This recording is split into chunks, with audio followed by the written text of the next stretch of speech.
ছাত্রছাত্রীরা আজকে আমরা সমবিবর্তন নিয়ে আলোচনা করব। কন্ট্রাপোজিশন। দেখো, প্রথমে কাকে বলে? সমবিবর্তন এক প্রকার অমাধ্যম অনুমান। অনুমানটি মৌলিক নয়, এটি আবর্তন ও বিবর্তন প্রক্রিয়ার যুগ্ম প্রয়োগের ফল। সমবিবর্তনের ক্ষেত্রে প্রদত্ত বচনের বিধেয় পদের বিরুদ্ধ পদ সিদ্ধান্তের উদ্দেশ্য পদ হয় এবং প্রদত্ত বচনের উদ্দেশ্য পদের বিরুদ্ধ পদ সিদ্ধান্তের বিধেয় পদ হয়।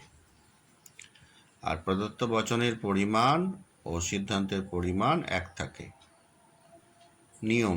নিয়মটা কি? সমবিবর্তনের যে প্রথমে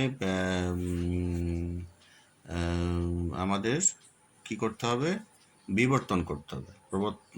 প্রদত্ত বচনটিকে বিবর্তন করতে হবে। দেখো,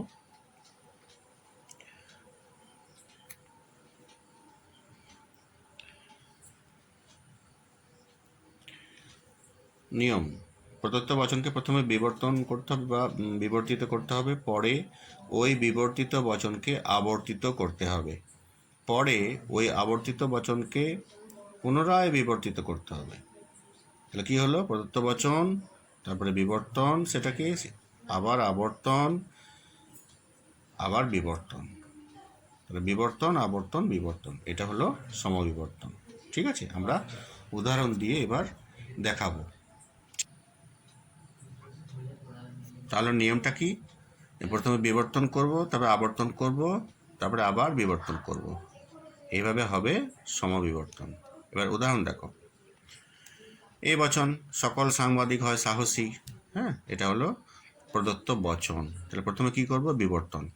তাহলে এই বচনে বিবর্তন হয় ইতে, কোনো সাংবাদিক নয় অসাহসী। বিবর্তন হয়ে গেল। তাহলে এর পাশে লিখব বিবর্তিত, যেমন আমরা এর আগের ভিডিওতে আমরা দেখিয়েছি। বেশ, বিবর্তিত। এবার এই যে বিবর্তিত বচনটি পেলাম, একে আবার আবর্তন করব। তাহলে কোনো সাংবাদিক নয় অসাহসী, আমরা করব কোনো অসাহসী নয় সাংবাদিক। ই বচনের আবর্তন ই বচনেই হয়। এর পাশে লিখলাম আবর্তিত। আরেকবার বিবর্তন করতে হবে। এই যে কোনো অসাহসী নয় সাংবাদিক, এটাকে বিবর্তন করলে ই বচনে বিবর্তন হয় এতে, সকল অসাহসী হয় অসাংবাদিক। ঠিক আছে।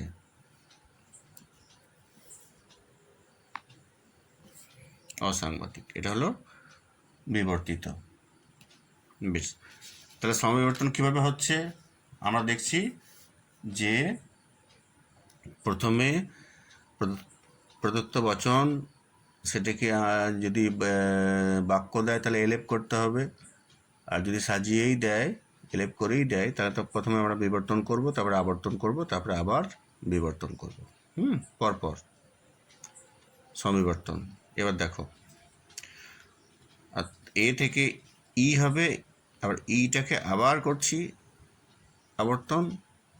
প্রথমে এ থেকে ই মানে বিবর্তন করলাম, এবার ই থেকে এ আবর্তন করলাম, আবার ই থেকে এ বিবর্তন করলাম, বিবর্তন, আবর্তন, বিবর্তন। আর দু একটি কথা সংক্ষেপে আমি বলে দিই যে পরিমাণ এক থাকে, ঠিক আছে, পরিমাণ একই থাকবে। আর এ বচনের এতে হয় পরিমাণ, তাহলে একই থাকছে। যেমন এ বচনে দেখো এটাই হলো কিন্তু সমবিবর্তন শেষ পর্যন্ত। তাহলে পরিমাণ এক বৈধ। আর ই বচনের ওতে হয়, পরিমাণটা কিন্তু ভিন্ন হয়ে গেল, আলাদা হয়ে গেল, এটা হচ্ছে অবৈধ বা সীমিত আবর্তন। দেখে নাও, অবৈধ, সীমিত সমবিবর্তন। আচ্ছা, আর আই বচনের এটা কিন্তু সমবিবর্তন সম্ভব নয় বা বৈধ নয়। আর ও বচনের ওতেই হয়, তাহলে পরিমাণটা একই থাকছে, পরিমাণ এক, তাহলে সমবিবর্তন বৈধ হচ্ছে। ঠিক আছে, এই আমরা মোটামুটি এই আই ও বচন চার রকমই তোমাদেরকে বুঝিয়ে উদাহরণ সহ বোঝানোর চেষ্টা করলাম। আশা করি তোমাদের কোনো সমস্যা হবে না এটা। ঠিক আছে, তোমরা কমেন্টে লিখবে কেমন লাগছে ভিডিওগুলো, লজিকগুলো। আর দেখবে, লাইক করবে, কমেন্ট করবে, আর বন্ধুদের সাথে শেয়ার করবে। ঠিক আছে, রাখছি। বেশ, ভালো থাকবে সবাই।